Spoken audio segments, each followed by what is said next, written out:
Sang-ayon ako kay Senyor Paterno. Pinipili ko ang kapayapaan. Bulag! Sa halip na nandito tayo ngayon mga nakaupo, nandun sana tayo sa labas nangangalap ng armas.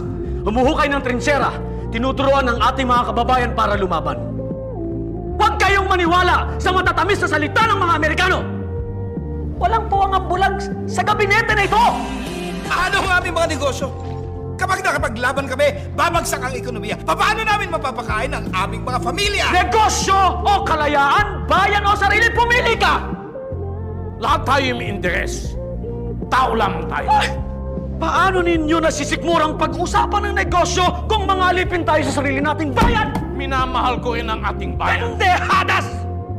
Para kayong mga birhen na naniniwala sa pag-ibig na isang puta!